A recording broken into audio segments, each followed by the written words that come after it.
Welcome to Decode Dune, an exegesis of the Dune universe. All right, welcome back. Decode Dune, episode 6. Jeff, how are you? I'm good, Mike. How are you? I am pretty well. You know, I always struggle with answering questions like, how are you? I mean, like, do you want to know the real truth? I got like a lot of things I could talk about, or we could just get into the Dune stuff. Yeah, I guess I meant how are you in relation to the Dune stuff. Although I'm always interested to know how you're doing. Yeah. Well, let's just dive into the Dune stuff. Well, we'll shield the listening community from my day-to-day neuroses. Oh, likewise. Yeah, likewise. Right now I'm annoyed at Postmates. So aside from that, we can I quit. Yeah, I don't know. Well, I guess we're never going to get sponsored by Postmates now, but I fucking deleted my account. Oh, really? Yeah. Mm-hmm. Yeah. So, all right. So here we are. Sorry, Postmates. You know, yeah, sorry, Postmates.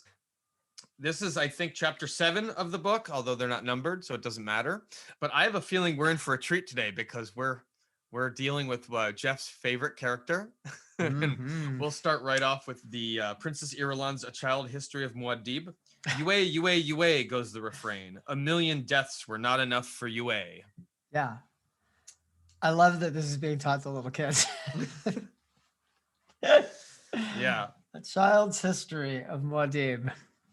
I guess in what context did he direct? I mean, I'm curious as to the propaganda there of how many people died that would be directly attributed to Yueh. Like how many? Lots. So most of the standing military that the House Atreides brought with them, all of the family attendants, Right. like Lato, which is the most significant. Right. This book does not provide, it really makes you do the homework of how many people might have moved over there. Mm-hmm. And me being a dum-dum, in my mind, it was about 16 people. Oh, yeah, no. You know what really helped me? Here's what really helped me to understand. There's I'll have to find it and we can include it in the show notes, but this guy has done this amazing job of like, he's got a poster and it's basically spacecraft from all of the different sci-fi realms, and then they're like scale, they're true to size, right? And the fucking guild highliners are ginormous, right? They are meant, like, those trips are not easy, they're very expensive, right? And we have to remember a guild highliner basically took people from Arrakis from Caladan to Dune, so it's a sizable portion of the population, plus all of the goods, equipment, household stuff. Do you think they were never going back, right? Remember? Well, and that's what. Well, how many locals were left on Like, does being on Caladan? So we know that there are Pundi rice farmers who I don't think left with the Atreides. But how many people do you think? So if the governor of California goes somewhere else, I'm not going, right? Right. He's not inviting us to his fine dining parties. So if the governor left, would it be all employees within the government of the state of California, up to and including counties, would it be the county at a county level? We can imagine that it's whoever Lato believed was necessary to continue to manage not only whatever existing businesses and to tie them up, right, but also to take over. So in this case, it would be like Gavin Newsom's like, hey, California kind of shitty, or I don't know. Biden called me up. He wants some California magic rubbed on Kentucky or something, right? Yeah, right. For any of our Kentucky listeners, not that you need it, but let's just imagine. And so that California's would be better. I don't want to make any big comparisons there, but anyway, he's like, all right, we're going to go and we're going to set up a thing. So there's partly like he gets to pick among his staff, right? Who would I take with me? Who would I trust? Right. But then also there's going to be tons of open positions. Right. So remember, like, the Harkonnens basically abandoned the planet. Mm-hmm. So who's left? Unaffiliated spice miners. Right. Don't know how many of those there are, but I'm pretty sure that there is staff that was recruited from Caladan to come and do this work as well, right? Yeah, in another chapter that won't be in this episode, it seemed to be that Gurney is interviewing, probably it looks like about 300 people are there, and those are like spice miners, and he's trying to see if he can recruit a couple of them to stay with him. Who among these people are do we not have to kill or kick off the planet, right? Right. And then so he's got to staff all that operation, and that's everything, right? Marketing, it's right, operations, like everything that needs to happen there, which it's not small, right? Then all of the household staff, and it's not just household for his for where he's installing his local government. He needs to have staff in every major city on the planet. Right. Yeah. So most all the action is taking place like in Siege Tabor or in Arrakis, but sorry, what city are they in? I forgot. They're in Arrakis, but Arrakis, that's right. Carthage is called Megalopolis. It's like New York, and we're never there. We're never there because all the action's taking place here. But for the purposes of this conversation, he's got to staff all that shit too. Right. The Harkonnens just left. Right. And there aren't believed to be enough Fremen to take over all this work. Right. They suspect. Yeah. But they're only eyeing them as potential like military allies. Yeah, and I and this is something that people who get into the A Song of Ice and Fire stuff also talk about, is doing analysis of what the populations of the North must be to have, like, if you look at the hosts of your House Mormont, your House Karstark, your House Umber, like, wait, they said 3,000 troops for them, and the Boltons have 4,000. Like, the military is supposed to be like 10% of the population max. It might even be more like 1% standing army. You got to get your, in a Song of Ice and Fire world, you don't have electricity, so it's like you got to get your fucking crops sown, and you got to have enough lamb in your sheep in your flocks to graze and then slaughter at the blah blah blah whatever. But no, I'm absolutely with you. I've been reading quite a bit about Darius. So about what? Darius, the king. Oh, okay. Yeah. Right. So yeah, they're like, when he said like, we're going to launch so many arrows, it's going to blot out the sun. And like, I believe that was him, right? And yeah. Oh, the Persian, the Achaemenid Persian. Yeah. Okay. Yeah. The Persian king, right? I believe it was Darius that was this came from, right? He's got to fight some of those swarthy Greeks. Right. Who are busy combing their hair. Right. And anyway, so I was going through the numbers. And they were like, okay, so one of the innovations in their fighting style was that, they line up in these long fucking rows, however many people. Yeah. And they're saying fucking lots of people. Phalanxes, right? Yeah. And so the ranks are so deep with spear people, and then there's archers in the back. And one of the big Persian innovations was to keep the ranks relatively shallow. So you've only got like one or two ranks with spear, and then right behind them, archers. So these are shorter range. So basically their goal was never let anything get close to us. And so the calculation basically was that they could launch, if they launched the full volley of arrows, they would be able to shoot for 20 minutes and would likely send up 2+ million arrows. And I was like, God, fuck, that is a lot of human power. Yeah. Right? Where did you read this? Find the thing. Is it a book or is it?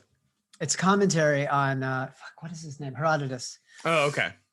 Anyway, yeah. I'll that's fine. Wait, it is Herodotus, or it's a commentary about it's like supplemental information about what he's writing about. So yeah. But also Dan Harmon is a good resource for this, and he also discusses it. And I think he Dan Carlin. Yeah. Oh my God, I'm such a Dan Harmon is I think the creator of a bunch of comedies. Dan Carlin is it's about hardcore history, right? I just thought they were the same person, and that made me happy. No, it is. Whoever does hardcore history. Yeah, Dan Carlin. Yeah. Oh yeah, his series on the Persian. His series King on the of Persian. Kings was King incredible. of Kings. Yeah, that's it. Yeah. So you could just go there if you're a podcasting person. You'll get tons of information. But the main point is, it's a lot of fucking people. Right. That's the whole point here. Is like, how many people did they have to bring with them? A metric fuck ton of people. So not only did he need troops who are going to have a hard time in his like ducal lair, like the place where he's living or has set up his government. Uh-huh. But they're going to need them in every major city. And he's going to need people that are loyal to him and unlikely to participate in the Harkonnen, bullshit that follows. Right. Yeah. Right. Which you would any leader would naturally expect for them to have left behind traps and loyal troops and all that stuff. So it's a lot. It's a lot of people. Right. Is the answer. Okay, so we've made it one line here in the chapter, and so this is going to be about an interaction between Yueh and Jessica. So what do we have here? So Paul is training. Yueh said, I believe it is work now. So Yueh is acting a little squeamish around here. Yeah, and she's keyed up. So we discussed this a little bit, but just to plant the seed, at the end of the last chapter, Jessica's like, it's even weirder than I thought. Like there's something even more funky than the already funky she anticipated. Right. And the shout out Mapes was like, oh, poor girl, right? Like things are not going to go well for her. Right. So she's already keyed up. And then Yueh, the fucking Suk school master of his emotions, is basically in some kind of self-pitying funk. Right. Which he describes as wool gathering, but I will describe as self-pity. Right. If you guys haven't guessed, I am no fucking fan of Yueh. I hate the character. I hate everything about it. I would hope you didn't just start listening to this episode. If they started, they're like, why does he hate this guy so much? Yeah. Yeah. Do people listen to this in chronological order? I would hope so, but hey, if you're joining us for the first time here on this episode, Jeff hates Yueh. Nice to meet you. Jeff hates We need it. That should be in our theme song. Jeff hates Yueh. Yeah. Anyway. So let's see here. I mean, what's this really chapter about? He's feeling sorry. He claims he feels sorry for Jessica, and what a motherfucker, by the way. Yeah. I'm killing you right now. But I feel bad that I have the feels. Right. Okay. Thanks, bro. Not very helpful. Right. He has this moment. Why did Juana never give? This is kind of weird. Why did Juana never give me children? He asked himself. I know as a doctor there was no physical. Because he would have sold them. Yeah. Okay, I'm gonna stop. He would have fucking turned him out into the street at the first sign of hardship. It's interesting the nature of their relationship. He loved her so much, but I don't know if I understand the relationship context of, did he want kids? I guess he's just like sitting here. I mean, does a ponderance like this mean that he probably did want them and is like, hey, wait a minute, why didn't we have kids? He's not clear whether there a Bene Gesserit reason as to why he would or would not have had children, because Bene Gesserit have very specific rules. Like there are things that they shouldn't do. If she was not assigned to have kids, or if she was specifically assigned to not have children, then she should not have them. All of these things seem sorry, this is where like he never thought about these until this. Yeah, I'm gonna just go over it again because I have a couple of key problems. Mm-hmm. I have a problem with the Star Wars universe because the fucking machines need to see and hear the people that they fight with, right? Or to do the Jedi mind trick, they've got to be literally watching your hands. These are like weird kinds of inconsistencies that seem obvious if you think about them, but got overlooked. Yeah. Here's the thing. If what you want is uncontested loyalty from someone, sure, some conditioning is going to help you with that. Mm-hmm. But the most obvious things that you can do are take away sources of potential internal conflict. Any was it the Ottomans or like whoever had eunuchs probably onto something. Right? Hey, I'm going to take away one source of shenanigans from this person's experience. Right. And then I can extend trust into this realm of my household. Right. So like that, right? So they obviously, like the fact that Yueh can be married, could potentially have had kids. These are all sources of potential, easily exploitable. The reason I mention this is because we're coming out of like the fucking War of the Assassin. Like this is not a polite civil society. Right. all of the arrangements throughout the universe are all pretty fucking delicate. Just like in Song of Ice and Fire, they're all subject to like slight misunderstandings, can really change the fortunes of anybody. So if you're really looking to like lock in someone's loyalty, this seems to be the dumbest way possible. Mm-hmm. So forget about his imperial conditioning, just his general, his attitude toward his wife. And then if it really is this strong, how did he successfully conceal it? As we can see now, for all these years. I mean, right, because she could read it in like 2 fucking seconds now. We can see, wait, where does it say we've known each other for 7 years? Yeah, and she just is fucking noticing he's a crybaby. so if that means he's been around for 7 years, not her, because she's been around since clearly before Paul. Yeah. Right? Yeah. So he's like, he's... At least 9 months before Paul, that's correct. Yes, that's right. So... yeah, it bugs me. It's like a little inconsistency. When I watch Star Wars stuff with my kids and the fucking droid has to look at you or be looking in your direction to know that whether you're sneaking by or not, I lose my mind. I'm like, why does that thing have fucking heat sensors or whatever, right? Like it's a goddamn machine. Right. And so in this case, if I caught my imperially conditioned whatever in some kind of internal revelry, I would be like, are you broken? I think we need to send you back to imperial conditioning right now. Yeah. Because whatever you're wool gathering about is a liability to me. Yeah. It is. Yeah. It is outside of what you're being paid to do, effectively speaking, and right. It's a liability. And in the same way that if Thufir Hawat entered the room and just started telling knock jokes, right? Hey, Lato, knock knock. Right. Right? You'd be like, what the fuck? Thufir, you okay?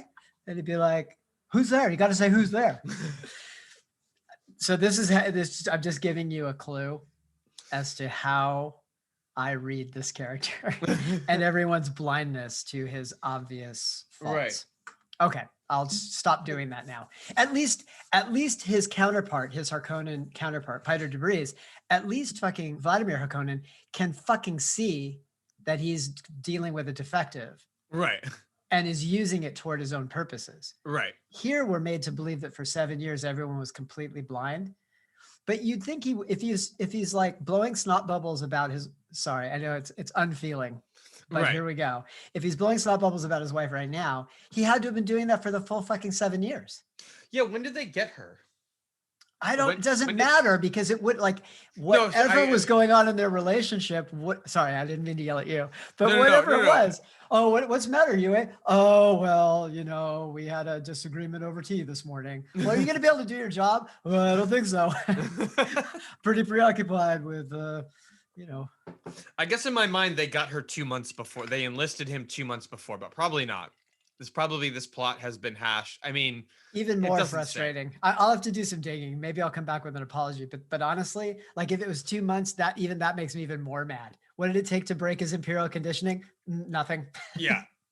Right. Literally nothing. Right. Okay. Sorry. So I rant about this every time his name comes up. Yeah. So if you're new to the show, it's the price you got to pay. Yeah. So they talk about the ecology a little bit. They uncovered the idea that there is most definitely. They talk about the ecology a little bit. They get a little bit more into the idea that there's polar ice. It's the middle portion of the planet that is, obviously the deep desert that you really struggle with. You can't drill. Sandstorms and sand tides destroy equipment faster than it can be installed if the worms don't get you first. They've never found water traces there anyway, but the mystery, Wellington, the real mystery, is the wells that have been drilled up here in the sinks and basins. Have you read about those? First a trickle, then nothing. So they know that there is water to be found on this planet, but as soon as you drill, you get something. The water is there, as she comments, but something stops it. And again, Frank Herbert's writing, this is dropped in there, and I don't think you get the payoff for this. I'm really starting to appreciate his writing more. Mm-hmm. You get the payoff for this much, much later. And if you're me, you probably don't remember that this was in there back here in this chapter. Yeah, we find out a little bit. So we're going to do a bonus episode on the ecology of Arrakis, and we'll probably also talk about the guild as a highliner. We're going to heavily base that off of the encyclopedia. It's stuff that's supplemental to understanding the story here, but we'll do that for fun for our Patreon supporters. If you really want to know the deep dive world of Dune, we'll do that. So this is where he is afraid that he's gotten caught, and then Jessica's a little incompetent here as well. Yueh has known this for years, that she's not as skilled as his wife Wana was. They do this thing where he is afraid that the way you say so they end up talking about the Harkonnens, and that there was a lot of shit happening on this planet when the Harkonnens were in power that never got off planet in terms of the news, right? People didn't realize how much the Fremen tribes raid the Harkonnen settlements that was previously mentioned in the last chapter, or how much environmental destruction or some of the things that happened in terms of the ecology of this planet, which is ultimately part of the Fremen plan that they're doing later, that we'll talk about later. When he says Harkonnen, he says it with disdain, and Jessica comments, "Not even my husband says it with the venom that you say it. What happened?"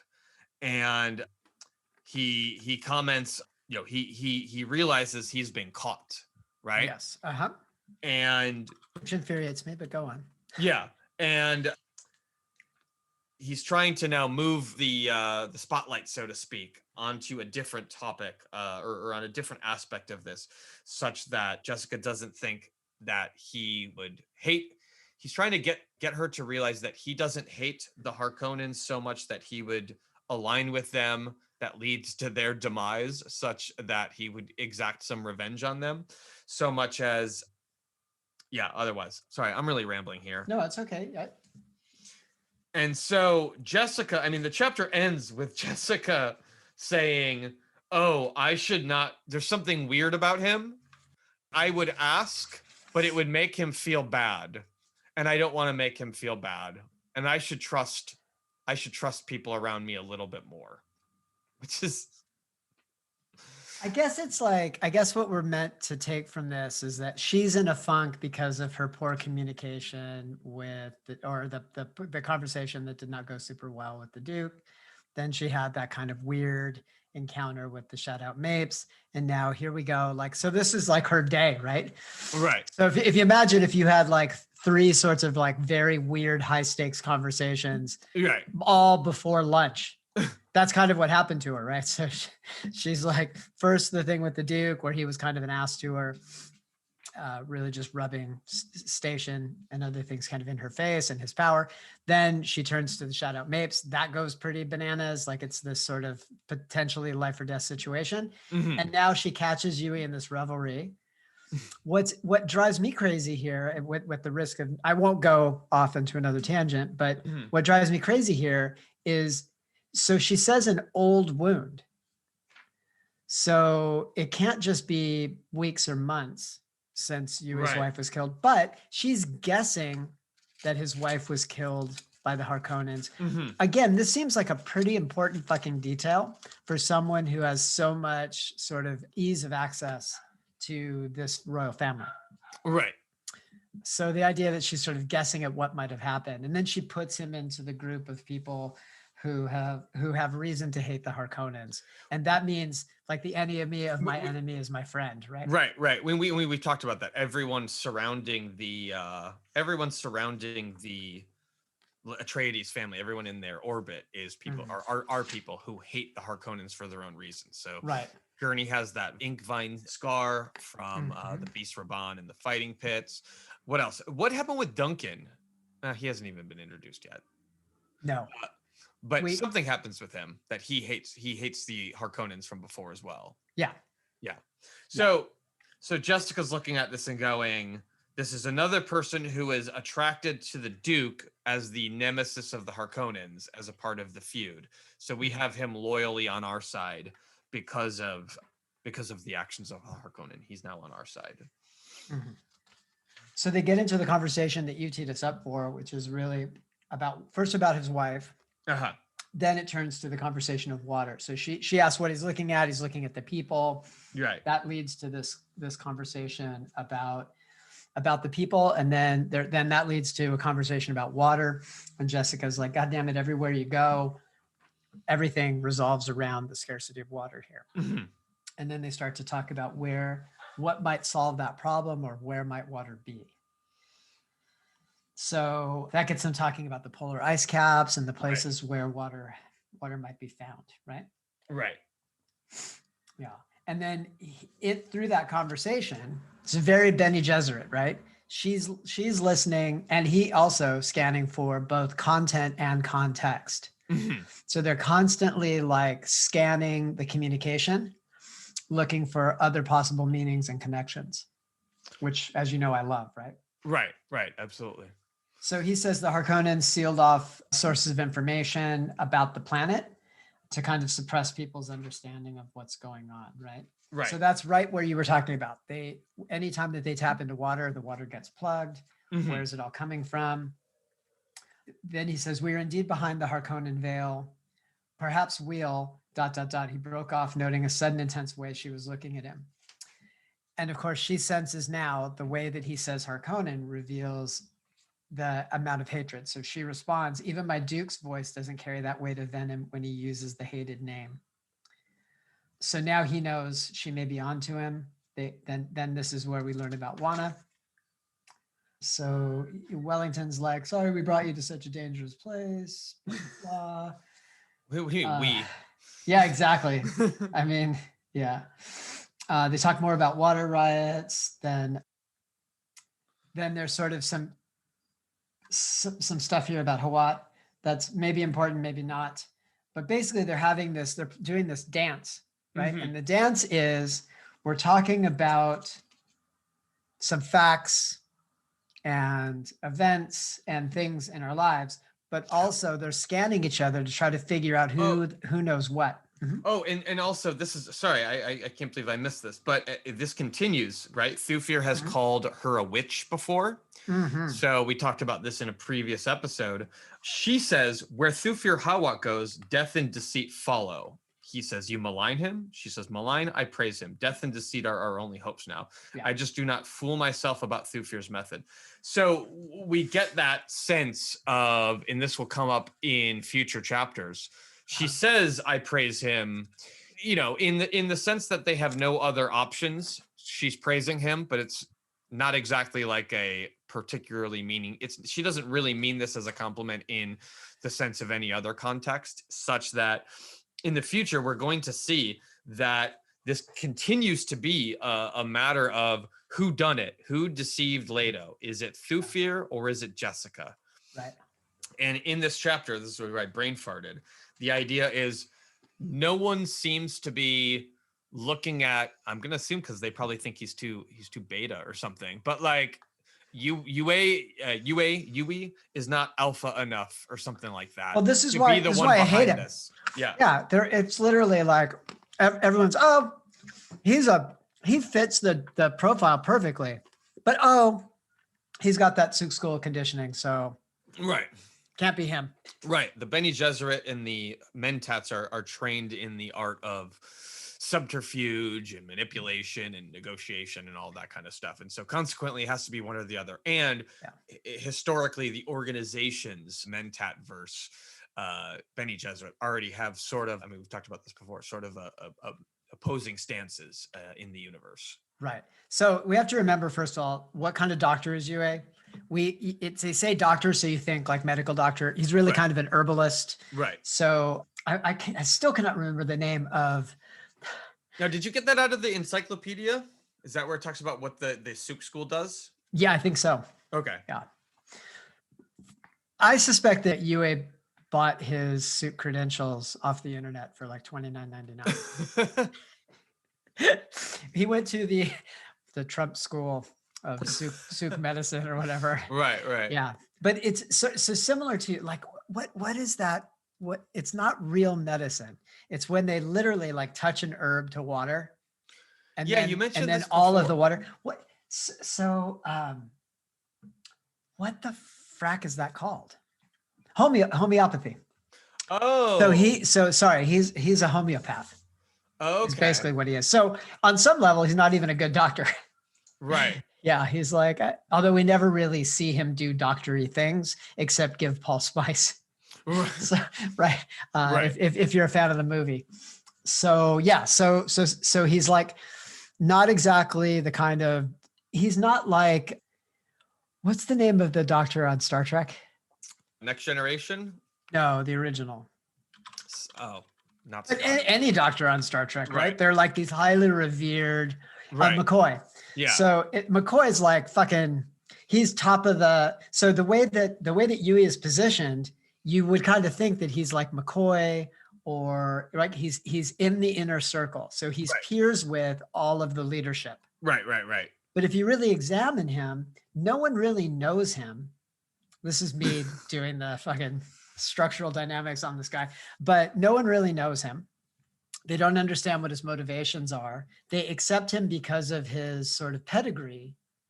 And so far, everything, they really haven't had occasion to test his loyalty beyond living sort of the fat, water-rich life on Caladan that they had. So what is he doing on Caladan? He's like, oh, your tummy's upset? Here, I rub this herb on this water, drink it, it'll make you feel better. And then like, placebo effect probably gives him, he probably passes muster most of the time. And so there's no real test of who this dude is until now we have a high stakes conversation. There's a good leadership lesson, by the way. Yeah. We hire people based on their sort of on where they've been, but often we do not have metrics for how well they acclimate to their current environment. And so we hire them and we believe that, okay, I've secured the star performer from company X, and now they're going to be a star performer in my company. And so they're often immediately given power, influence, people to manage. One of the things that I loved about my time at Riot was that the video game company, right? Riot Games. Yeah. So for people who don't know, I've worked at a lot of crazy startups and Riot was one of them. What I loved about my experience there is that didn't matter what your background was. You were sort of introduced to the culture and the organization itself. This is how the game gets made. If you were in any kind of technical role, you had to basically go to camp to lap, they called it, because Scott Delap was one of the early game server engineers. And so you'd learn how the game loop works. What are all the components? How does this go? And you'd be given like a team. And then if you did well, your remit grew. But the knowledge was there and discussed early that just because we found somebody who was amazing in one context, that did not mean it was going to translate into amazing performance in our context. And it turns out that's absolutely true. So what it takes to be successful is our good social network. It's not, none of your skills are really what's going to, I mean, later they have a lot of value. Initially, it's your ability to build social connections, and that's what's going to allow you to get work done. If you have bad relationships with the people in finance, your POs are always going to be late. Like, you know how that works, right? Right. So knowing about this sort of gap between where they were in their past position and the likelihood that they would reach a similar outcome in a new position, we took this stuff slowly. It seems like Yueh was just given the keys to the kingdom, like right on the basis of the pedigree. So the caution here for entrepreneurs of any stripe or leaders in an organization, you will look at someone's resume and attempt to make the full decision there. And that's fine. Like, that's really all you can go on. You do the interview, you look at the resume, but you also need to observe them and how they behave inside your organization before you give over the entire keys to your kingdom. And perfect example here in Yueh, the first time his actual loyalty is tested, he completely fails. No one's even prepared for the fact that it could happen. But how many times do you see someone promoted into a position that is a stretch for their current capabilities, or brought into a new organization with a larger remit than the one that they held before? Right. And everyone just expects that person to be stellar. It's more like making them walk the plank, right? Right. It's the chances of more wars are lost than are won. Right. by any particular army, right? Right. Yeah. So anyway, sorry, I definitely went off the rails again. No, this is valuable content I mean, this is what this chapter's about, and I think this is what we're kind of just aiming to focus on in this particular episode. So Lato and his staff make exactly this kind of mistake. For just to continue on this idea,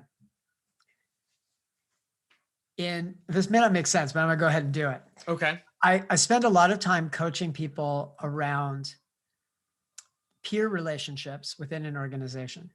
Mm-hmm. Who is and who is not your peer? Mm-hmm. And what does that mean? So everyone wants to have more influence, more agency, more autonomy in their day-to-day work. Mm-hmm. And an easy way to achieve that is to change your title. So often people who are looking to get some freedom in terms of how they do their work, or they're looking to be seen or compensated in a particular way, they want to do this ladder climbing thing. Mm-hmm. So you can successfully climb rungs on that ladder, but simply landing the title has almost nothing to do with your ability to perform the job, and even less to do with your ability to be a peer of the other people in that role. And no place is this more true than at the top. So it's pretty Machiavellian, but it's real and should be considered. There are always sort of peer dynamics at every level. Mm-hmm. So the CEO has some small group of trusted, we'll just continue with the military metaphors here, has some group of trusted lieutenants Mm-hmm. who have a lot of space and freedom to tell the truth and to execute. Outsiders can find it nearly impossible to penetrate that wall, and for important reasons. Mm-hmm. And the biggest mistake that a CEO can make is letting someone into that group who is actually not ready.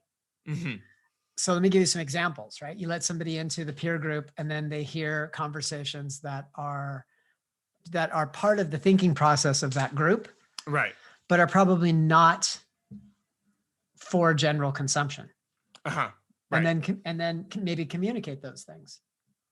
That would be. You mean they communicate those to others? The content to others, yeah.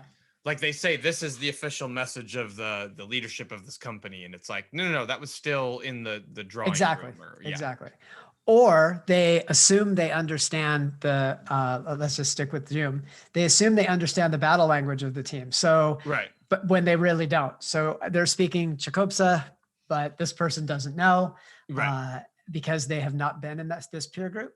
So anytime you join a new social group, there are normative behaviors, things that tie that group together. Mm-hmm.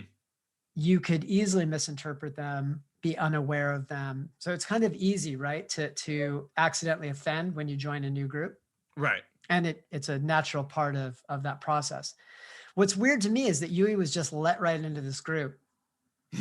Given how guarded everybody is here, how prepared for the bullshit they are, it just seems like Yueh just slipped into a space where they had a huge blind spot. So it could all come back to that Suk school training, which is a thing, but it just seems interesting and a good lesson if you pay attention for how you should conduct yourself. Here's a question. As a leader, sorry. Do the Harkonnens mention a Suk doctor, or do they just have, as a named character? I don't think so. I'm sure that they made use of them, though. To the extent that they're doing medical stuff. Yeah. The richer you were, because this is an expensive fucking proposition, as we discussed in my last rant. Right. Does Yueh ever speak with Lato himself? Or is he relegated to sort of within the household purview of Jessica? Yeah, I don't think we have a one-to-one conversation. But it's assumed and maybe hinted at that they have communicated in the past. Lato would absolutely have met him. Well, sure, of course, yeah. Yeah, he can come and go freely, so he's already part of that inner circle. There's no fucking one outside of these people who are talking to each other, who kind of bump into each other on the casual. Uh-huh. Just think about this. You have to be a known person because they've got fucking guards everywhere. So what did Lato want? An office, a bedroom, and a guard room. Right.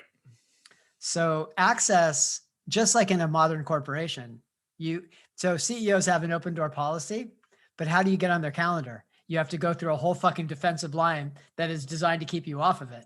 Right. Right. So unless you're in that peer group, and then you can just fucking walk right into the office and they're going to stop whatever they're doing. Right. So Yueh seems to be one of those people. I'm wondering, yeah. And I'm wondering when you said we talk about homeopathy, I wonder if it was just, I mean, just dog brain reasoning. He's almost sounds like just some sort of like a weird spiritual advisor who just kind of is around, he has access to Paul, like, oh, Paul and Yueh are doing a thing, and if it's, have they thought about the effect Yueh will have on Paul? Like, does, his specific job description? It doesn't seem like they have. This seems like everything, like whatever Yueh is doing. So what is he responsible for? He's responsible for, I'm sure, he probably co-responsible with Thufir Hawat for making sure that fucking food isn't poisoned. Right. Because like Thufir Hawat is like, food can't be poisoned. Right. Right. But the doctor is going to be the person with the sort of scientific background who could manage a staff like that. Right. So like in the best of all possible scenarios, Yueh is the Fauci.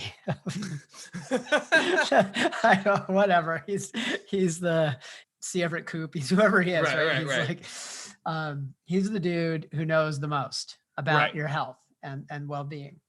But in almost every case, it seems as if they haven't really vetted that capability. We just assume that it's there. For Thufir, he's a fucking master assassin. He's got a background that everybody knows. How? Because he's served more than one household. Right. That dude's like a known quantity. Right. His peer relationship with Lato, probably unrivaled. Only maybe Jessica. Right. So this dude seems pretty close. Mm-hmm. So he may not be in that threesome of peerage, but he's in the very next concentric ring. And there's probably Yueh. Yeah, and there's probably on the no same, one what else. you're saying, on the same rung as Gurney, Duncan. Yeah. Yueh. Exactly. Yeah. Duncan's still like trusted, but not because of the nature of his work and many other reasons. He's not part of that peerage. Peerage is both a function of proximity. Right? Ease of communication, trust.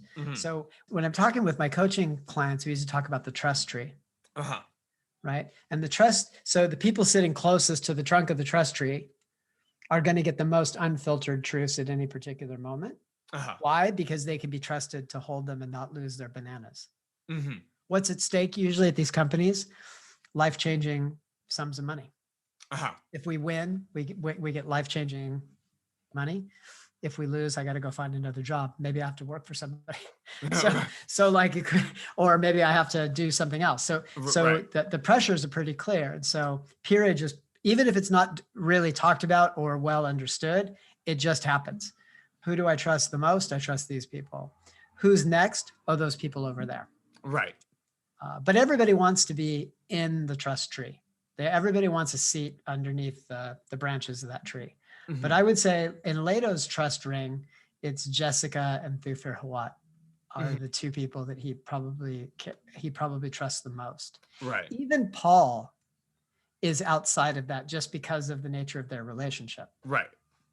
Sorry, I don't know if this is too much detail. Everyone wants to. Well, I mean, this chapter is all about their relationship dynamic, and I think we're extrapolating. I mean, I don't want to dive into the next chapter, so So we should hang out here. So now, when everyone wants to be in the trust tree, is it when we take let's talk about the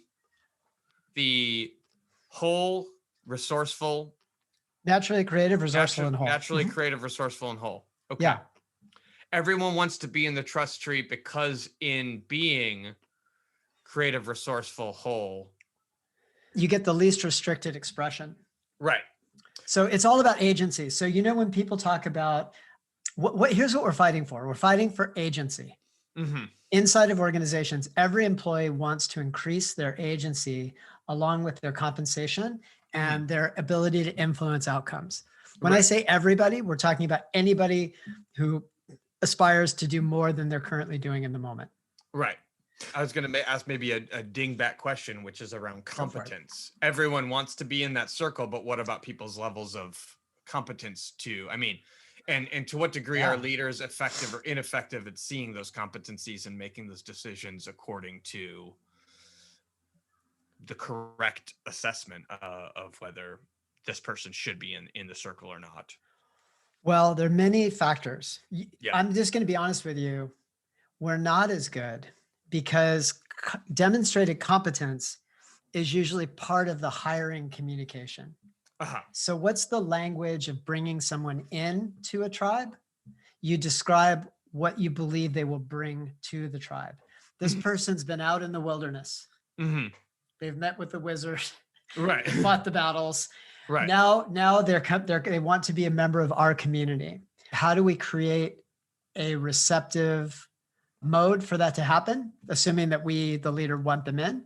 Mm-hmm. Then we talk to the full set membership, and we tell them about all the glorious conquests. It's like our own little saga. So Right. like, Jeff has, we'll do it like the sagas. Okay. Jeff was a man of short stature. He once impaled three men on the battlefield on his spear and hoisted them over his head. Mm-hmm. That's enough. Vikings are like, fuck yeah. Mm-hmm. Like that would likely be, as a matter of fact, my friend Ali, whose family is in the sagas, Right. explaining the sagas, and he used exactly that analogy. So Uh-huh. it's a description of some capability. Uh-huh. And that's usually how we talk about it when we bring people in. This is same for Yueh.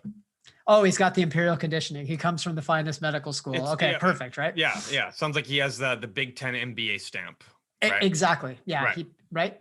But what do we actually care about? We care about competence in terms of actual practice. We don't know shit about how this person is going to perform in reality in our context. We only have, and as we all know, past performance is no guarantee of future performance. Right. Everybody knows this, and yet Right. we all fucking forget it when it comes to reading someone's resume. Right. But in fairness to all you job seekers out there, the resume is really the only way that you can convey your value. Mm-hmm. So here's what happens. We hire this person, and then we tell the community, we sing to the community their saga. These are all of the things this person has done and why we believe they're right for us. What percentage of those employees fail to realize their capability? In terms of expressing their former competence, I think the number's very high. I think it's on the order of like 80+%, which is going to make everyone cry and hate me. But I think it's true. What, 80? Wait, you're saying 80% of people fail to properly communicate what they've done that's valuable? No, they underperform once they've landed the job. Oh, okay. Yeah. I mean, I'm just sticking with the Pareto principle, right? Right. What pops you out of that 80% is your ability to create strong social networks inside an organization. Mm-hmm. Right. What would make Yueh really effective would be his social relationships and ability to get things done. These things would often be recognized as competence. Mm-hmm. But you can't be competent in a system that doesn't want your outcomes to be realized. Mm-hmm. So you need strong social ties inside of any organization or any kind of family in order to move any kind of an agenda forward. Mm-hmm. What do people want? So what do people experience when they come into an organization? Their creativity is stifled. Their ability to creatively solve problems or bring their own personality to the solutions, that's often tamped down quite a bit. Mm-hmm. Why? Because there's already people in these decision-making roles. There's already peer relationships established. How do you get the kind of agency to move forward? It's not just demonstrating competence. Everyone would like it to be that way. Mm-hmm. And I guarantee you, every person listening today who is not making the amount of money they want to be making, or who does not have the role they want, is really focused on how they are technically better mm-hmm. than others in their organization who have more power, more optionality, more influence. Mm-hmm. And it stings. It's frustrating. Right. The high-performing asshole is the one who struggles the most in this scenario. Because right. what does the high-performing asshole do? He can get shit done. He's really competent, but no one likes to work with him or her.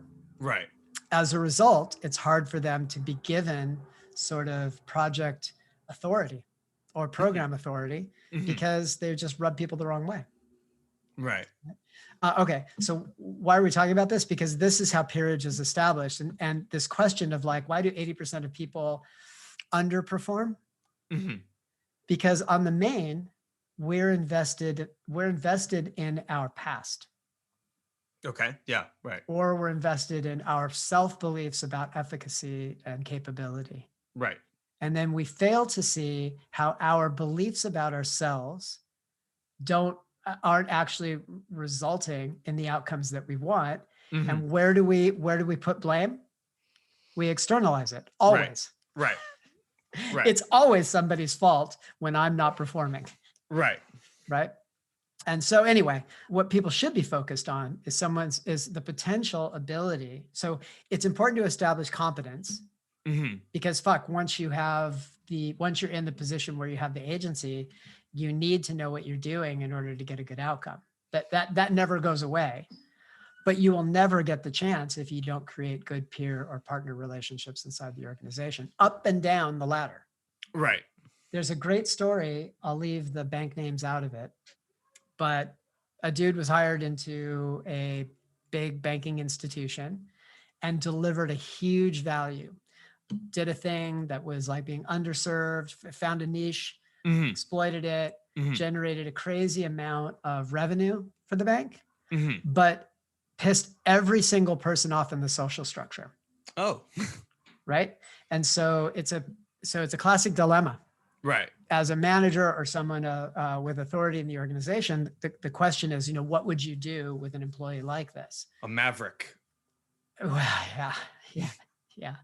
So some people would say, well, he hit the revenue targets and accomplished what we wanted to accomplish. I would retain that person. Other people would I'm in the camp of cut him loose. Right.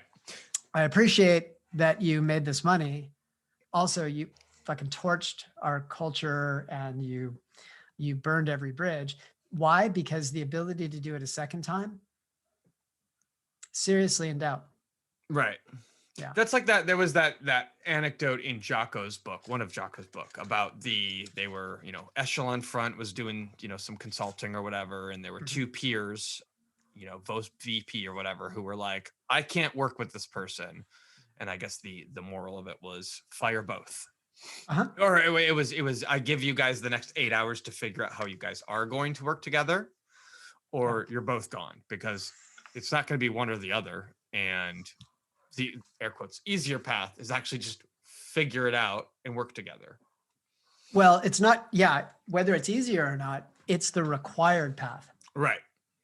So I guess this is important to talk about because we're being set up to do this too. We're supposed to do some basic analysis and figure out good and bad here in terms of like Yueh and what he's doing. And we're given all this background because potentially we got to have some sympathy. I think part of the reason that I come out so strongly aligned against this guy is that to my way of thinking, I would have fired him long ago. Right? Why? Because, for instance, the fact that Jessica hasn't had enough interaction to know much about this person, that by itself, a key indicator that Yueh is not laying down the kinds of social connections he needs. Like, where is he and what's he doing? Correct. Being some weird, Svengali somewhere. Whatever he is or isn't doing, he is not putting in time strengthening his bond and relationship with the people that matter. That's one thing that's clear. And I pay close attention to these things because it shows up. These are operational details that I think people who manage other people need to pay attention to. Because if you fail to catch this, first of all, if it's playing out inside your organization, if this person has any interaction with people outside your organization, it's all going to play out there too. So if the reason this person can't do X or Y inside your organization is because, Fred or Ginger is an idiot or an asshole or whatever, that's the same disposition, the same arguments you're going to hear when they're interacting with customers. Right. And I've heard this a million. Oh, that customer just sucks. They're needy. They're this, they're that. Well, what's a company's relationship to its customers? they need them. Right. Very important resource, right? Right. So Right. running around calling them assholes, even though Yeah. they may be, is Yeah. not going to improve things. And when you have two people of power who are in conflict, especially that point counterpoint, I can't listen to you or won't or whatever, Hmm. you've got to fire them both and pretty fucking quickly unless they can sort it out. Right. Yeah. Yes, it's funny you mentioned that asshole customers. I've heard of the challenge in certain organizations when you have like technology people, and the idea that maybe the user is sort of maybe on more of a entry level or a basic, and then you have this idea that someone in a leadership position starts disparaging Yep. in front of, I'm talking about leadership person disparages the customer in front of their direct report, Yes. and then it becomes part of the culture Yes. that the entry level support level tech support whatever are like, yeah, we're gonna have a lot of low information, dumb users. Yeah. Here's a And then perfect, here's a, it go becomes a ahead. part of how it becomes just sort of I don't know if there's quantifiables, but it becomes enmeshed in the culture of the organization. Yeah. Like, A disdain for your users. we deal with the idiots. Mhm. So I've seen this happen where inside a customer success organization, so customer success is usually pinched between engineering and sales and marketing, Right. right? What's the conflict? If the product is not amazing or doesn't live up to the marketing hype, then your customer success team will have to spend a lot of time working with that customer to try to realize the promise.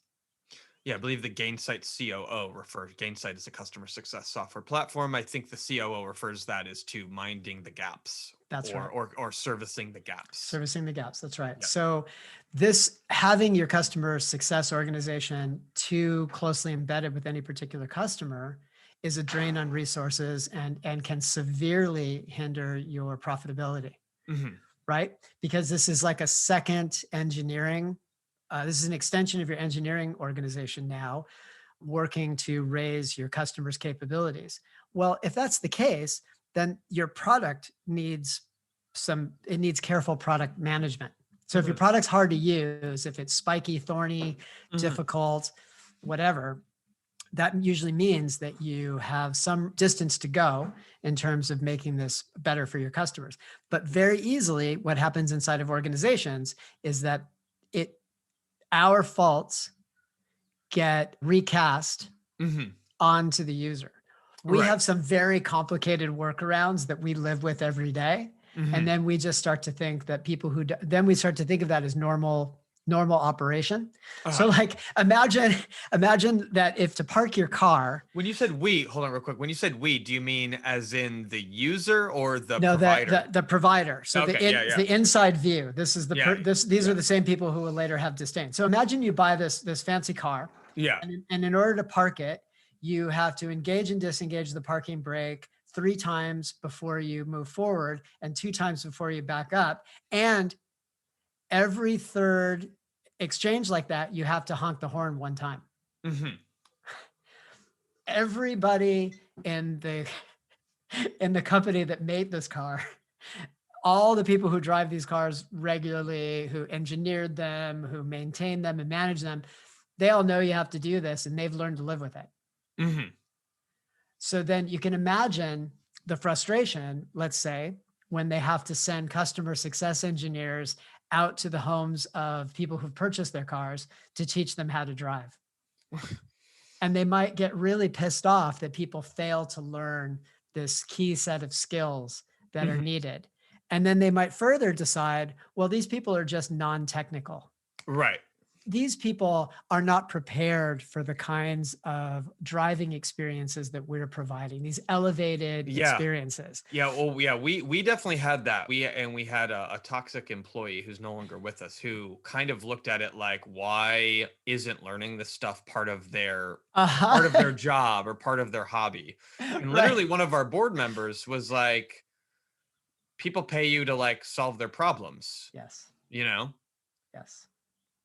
Yeah, it's literally the difference between like clever and helpful. Right. So I talk about this a lot. People who are overly focused on their own capabilities tend to express it in ways that are clever. Uh-huh. And someone's demonstrated cleverness, we can applaud it at a distance, but when they're clever at our expense, that's painful. And like if we go back to the old South, that might be enough for us to have a duel. Right. Right. So it's condescending. It is condescending. Right. Yeah. And it's usually the way that it plays out is you're being sort of pantsed. Well, if you had thought about this in the right way, or if you were the right kind of person, this would all be self-evident to you. When in fact, it's just all garbage that this person has learned to live with and now wants you to live with it. It's a kind of smell blindness that you can only have inside your organization. Right. Customers have this too. There's sometimes when you become that sort of power user is what they call them in IT or whatever, but you really get bonded to the product and you'll forgive any kind of janky bullshit that you have to deal with. And this is why inside of organizations like advocacy, like tool advocacy can be literally like a blood sport, because you have two people who are but neither of them trustworthy. One's advocating for the tool that takes your right eye out whenever you use it, and the other advocating for the tool that takes your left eye out. And any reasonable person is like, fuck, I like both my eyes. I'd like to keep them. Yeah. Is there not a way forward that has no eye gouging? Right. And of course, those people are usually castigated and called stupid. You're just not technical enough to understand why the removal of your eye is necessary to this process. Yeah, well, one of the things that's interesting with me is as a non-user of some of the tools out there is I'm always trying to seek a sense of what are the norms, like what are the baseline competencies that someone coming into this would know or would not know, and how far down the well does that go, right? Yeah, a skills matrix. If we're casting this back toward like how we hire and who we partner with, having a sort of a skills matrix that says these demonstrated skills are, or the ability to demonstrate these skills are what's needed in this role, super helpful, right? That should be the baseline or the floor. The second and maybe most important piece is how will this person behave? Right. Right. What you want, but it's very hard to get in the interview process, is you want to get a pretty good sense of both. But because it's very hard to do that, the way that we currently do our interviews and the way that we hire, you have to settle for the former. Right. You just try to figure out based on the resume whether they can actually fulfill a set of skills. When those people come into an organization and find that their skills alone are not sufficient to give them the agency that they want, some people learn to expand their social interactions in a way that is beneficial and helps them move forward. But most other people will sort of clamp down on the fact that there are people who can make decisions in their organization that are not as smart as they are. And that is the hindrance. Our CEO wants to do X, or our CMO is doing Y, or the VP of engineering says this, but you know what? I don't think that VP of engineering really understands. And then you go right to like some minutia. Sorry, this happens to me all the time. There's some aspect of a language or a tool or a process, and they're like, well, that person really doesn't understand. Well, we're actually talking about two different things. You're focused on sort of skills and competency. What is the person who's blocking you focused on? They're focused on outcome. Two totally different things. Right. Yeah. Anyway, so back to Yueh. Yueh was a bad hire. Yeah. He was not so the other thing, just to talk about how Silicon Valley, I guess to wrap this up. Yeah. In the Valley, right, or in tech in general, this thing started to happen where the culture of a company was the thing, right? And you had companies like Google and others who were putting forth these elevated mission statements that were meant to signal that they had a particular culture. And then that was supposed to attract very smart people who would then be aligned with others inside that culture. This also does not work. Right? It doesn't work not because it's not a valid thing to be looking for, but culture fit literally became code for some racist bullshit, right? That's like one obvious problem. Oh, this person's surname or where they're coming from, the color of their skin, their accent, whatever, becomes a negative for somebody. And then what do they use to wrap their thumbs down vote? It won't be a good culture fit. Right. That's one problem, right? Right. But there are many others, including the fact that companies would then prop up bullshit values, which they would paint all over the organization, but actually didn't believe in. I can name a bunch of them that you see everywhere. Like, we're data-driven decision makers. Yeah. Right. I've been in organizations who literally had that painted on their walls. Oh, wow. Who data-driven decision makers? Exactly. Yep. Those exact words in big block letters on the wall for all employees to see. But their leadership team hid key information from everyone inside the organization so that literally to discuss the data became impossible. If you asked to see the data supporting decisions, you would be castigated, you would be considered troublemaker or whatever. So why are they doing that? They're trying to advertise to get the best, most competent hire. Right. But this value is absolute bullshit. Sounds like virtue signaling. Absolutely. Absolutely. Yeah. It also sounds corny as hell. It is corny as hell. As just a general. It's manipulative. There's a whole bunch of problems with it. People always talk about like your culture isn't the ping pong table. I'm that person too, but it actually goes way deeper than like, do you have a break room that's well stocked with cereals? It comes down to like, are you willing to talk about what's important? Mm-hmm. What's happening in the interview is hardly what's important. Mm-hmm. It's partially important, but it's not the most important thing. Mm-hmm. What you want to understand is, how will someone behave in a high stakes situation? Mm-hmm. We could spend more time defining high stakes, but let's assume that it means difficulty, interpersonal, organizational, but that's what you care about.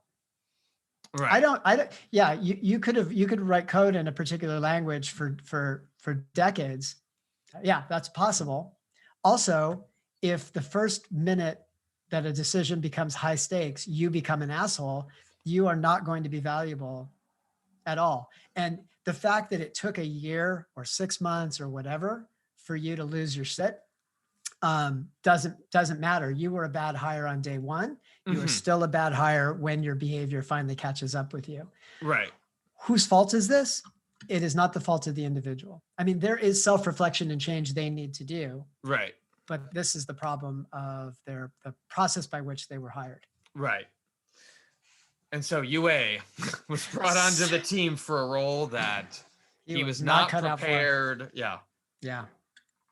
Yeah. And abandoned for personal reasons the minute that he was challenged, right? But and we've said a lot about Yueh, but what about Jessica just overlooking this? I mean, the chapter ends. All the time we talked, he was hiding something, holding something back to save my feelings, no doubt. He's a good man. She almost she hesitated, almost turned back to confront Yueh and drag the hidden thing from him. Mm-hmm. But this is her thoughts, but that would only shame him, frighten him to learn he's so easily read. I should place more trust in my friends. Yeah. I don't know what the fuck we're meant to take from this. Yeah. There's not going to be a single minute beyond this one where she has the wool pulled over her eyes. So it's weird, right? Like, it's a problem that I have with the character development of some of these characters. Mm-hmm. And I can't exactly put my finger on it. But here's what we're introduced to. Jessica has this high promise that her teacher and someone who was instrumental in developing her career within the Bene Gesserit saw and nurtured. Right. Then all of a sudden we're supposed to believe she's not really very good at her job. Like, Maiwana was a much better Bene Gesserit than she is. Right? Then you have this question of like, how could it have been that Jessica, who has a lot of like staff responsibilities, you could think of her as the chief of staff, really. She says that. Yeah. Yeah. So how did she miss a member of so even if members of the leadership team themselves hadn't seen it, she's the one she's the fallback who was supposed to raise the flag. Now, had she raised the flag and Lato was like, no, no, no, I override you. Oh, well, okay. It's not on her anymore. But she literally, not only she missed the flag, but then she willfully ignores it once the flag is raised inside of her. Like fucking red flag goes off and she's like, I should trust my friends more. Well, Yueh is not her friend as far as we can tell. That's that peerage. They've known each other for 7 years, she says. I'm being a little sarcastic. No, it's a good point, right? This is back to that trust tree. Right. Look, there are people inside you, like, okay, so if you're a young startup CEO, you likely have some people who you have hired who are very close to you. And let's say it takes you 2 or 3 years, 2, 3, 4 years to get where you need to go. And these people work with you and everything looks great. As I'm very fond of saying, those of you who brought us to where we are today may not be the right people to take us where we need to go. This sucks, but here's why it's true. A startup can only afford the people that it can afford. Right? So there's a matter of like timing, proximity, availability, and capital to pay people. Human beings are wired to believe that everything that we do must have been for a good reason. So you hire the developer that you can afford, who is available at the time. But then eventually you start to believe that that person is the best. I'm not saying they're not, right? But just statistically speaking, we know they're not. Right? The best, by some definition, is always sort of out there and is this elusive, whatever we call them, the 10x or 100x engineer. So what do we really have? We really have the best person at the time. Right. And so inside of organizations, especially at the leadership level, you want to be flexible enough to allow movement. Right? So that when someone who is in a temporary leadership role, why is it temporary? Because the organization's growing. If you're finding success, your operation is growing. Why is it temporary? Because you should abandon those jobs for which you are not suited to people who are better at them than yourself. Right. In every case. Right.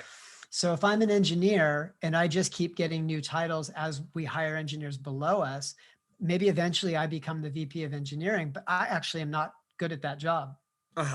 It's just a matter of having been here and people's assumed loyalties to me. And I think this is kind of how, when she says friend, I think she's making a grave mistake. Right. She's taking sort of time in the organization and saying, well, that must equal being in a certain place inside the trust tree. But as we can see, it absolutely does not. So look, I am building this straw man. I am really decorating every fucking button on its shirt and combing its hair and doing all sorts of other things. Yeah. But in general, the message I'm trying to impart to the people who are listening is that capability, like just your sort of competence, is only one metric in a group of metrics that will ultimately determine where you are inside the trust tree and how far you can go in leadership. And you have to work across a number of dimensions to be truly effective. That includes communication. There's a kind of trustworthiness and ability to respect boundaries. There's lots of them. Right. And it seems like Yueh got tested for none of them because they were all assumed based on his Suk school conditioning. Yeah, sounds like it. Poor guy. I just sort of beat him up for an hour. Don't care though, because he's about to kill everybody. And he's also a fictional character. He represents a concept of the things that could happen. He activates me emotionally. I don't like it. How are we doing in this chapter? I think we pretty much just wrapped it up. Okay. So as I have been known to do, I grabbed a line from Rumi. So you want me to read it? Yeah, definitely do so. Okay. So this is from Only Breath. It is the last part of the poem. Okay. And so it goes like this. There's a way between voice and presence where information flows. In disciplined silence, it opens. With wandering talk, it closes. I believe that really encapsulates what's happening in that sort of dance here in this chapter. Mm-hmm. These are two conversations really rooted structurally, mentally, emotionally in very different places. Mm-hmm. So each person is having a very different conversation, both meta and at the micro level. Yeah. And they're both doing this little bit of a trust dance around each other. Right. And it goes pretty poorly for Jessica. Yeah. Yeah. All right. Yeah. Sorry, did I talk too much on that? No. I think this is great. Good. Okay. Yeah. I'll have to see how that conversation around peerage, how it sounds to other people. Yeah. It's dicey stuff. It's very not very often discussed. I think what we can do is this we can build, and I think let's wrap the show in terms of the recording. Thank you for joining us. We're super interested in hearing what you have to say about this. That's what I was going to say off camera, so to speak, is this becomes a great opportunity to specifically start asking feedback of the people listening. Like, how are we doing? Are we going in the direction that you would want to hear, talking about stuff a little bit, tangent? Well, it's related to Dune, but we're not talking about the characters in every single given moment, right? Like, is this what you're here for? Or do you just want the thing summarized? You want to talk about the sandworms, or is this the kind of stuff that you're getting value out of, What's our email address, Mike? decodedune@gmail.com. Email us questions, comments, feedback. Include the comments in your ratings on iTunes, Spotify, Stitcher, where you can find us also at Decode Dune. Patreon as well. In that case, it's Decode Podcast. It's really hard to find us. I would just go to the link that we post in our show notes or our Instagram. Patreon, it is a known quantity. Patreon search functionality is not very good. It gets better the more patrons we have. Right. So, $60 a year for all this amazing leadership advice. There you go. Wrapped in a Dune podcast. Yeah. Seems like a small drop in the bucket. Yeah. So you should just go ahead and click that button. Yeah. Give us your $5 a month. Yeah. And like their search functionality, our willingness to take your feedback grows exponentially based on whether you are a patron or not. So Yeah. Or how good your advice is, I guess. Right. So be sure to send feedback to decodedune@gmail.com, whatever your thoughts might be on leadership or Lady Jessica or Dr. Yueh or the Dune universe in any particular aspect. We definitely want to hear from you. Yeah, absolutely. We'll see you next time, and we'll have David Mickey take us out. Bye. Like and subscribe wherever you listen to the podcast. And to hear more readings, become a Patreon supporter at patreon.com/decodepodcast.